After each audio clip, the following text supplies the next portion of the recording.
I want to tell you about an essential vitamin you've probably never heard of. If you're a parent or plan to be one, it might be more important to your child's growth than all other vitamins combined, and only you, a parent, can provide it.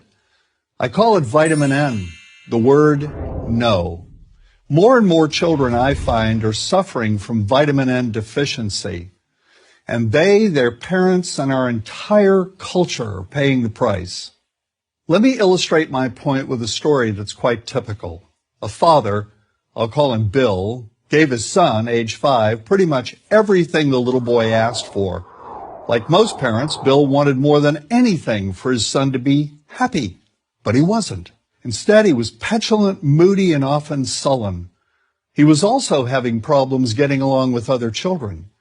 In addition, he was very demanding and rarely, if ever, expressed any appreciation, let alone gratitude, for all the things Bill and his wife were giving him. Was his son depressed, Bill wanted to know? Did he need therapy?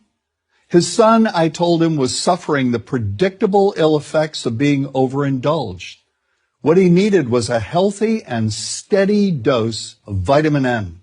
Overindulgence, a deficiency of vitamin N, leads to its own form of addiction. When the receiving of things begins to generate nothing but want for more things.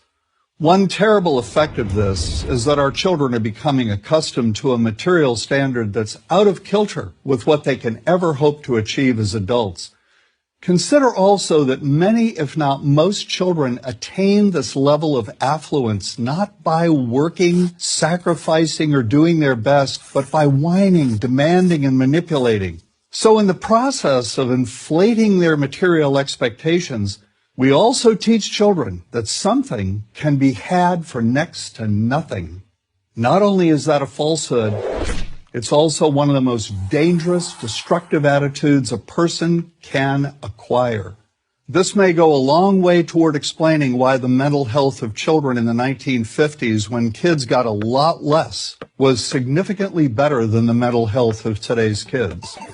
Since the 50s, and especially in the last few decades, as indulgence has become the parenting norm, the rates of child and teen depression have skyrocketed. Children who grow up believing in the something for nothing fairy tale are likely to become emotionally stunted, self-centered adults.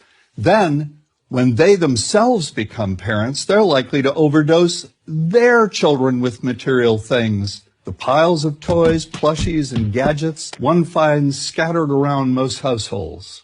In that way, overindulgence, a deficiency of vitamin N, becomes an inherited disease. An addiction passed from one generation to the next. This also explains why children who get too much of what they want rarely take proper care of anything they have. Why should they? After all, experience tells them that more is always on the way. Children deserve better. They deserve to have parents attend to their needs for protection, affection, and direction. Beyond that, they deserve to hear their parents say no far more often than yes when it comes to their whimsical desires. They deserve to learn the value of constructive creative effort as opposed to the value of effort expended whining, lying on the floor, kicking and screaming, or playing one parent against the other. They deserve to learn that work is the only truly fulfilling way of getting anything of value in life, and that the harder they work, the more ultimately fulfilling the outcome. In the process of trying to protect children from frustration, parents have turned reality upside down. A child raised in this topsy-turvy fashion may not have the skills needed to stand on his or her own 2 feet when the time comes to do so. Here's a simple rule. Turn your children's world right side up by giving them all of what they truly need, but no more than 25% of what they simply want. I call this the principle of benign deprivation. No. Vitamin N. Dispense it frequently. You'll be happier in the long run, and so will your child. I'm John Rosemond, author and family psychologist for Prager University.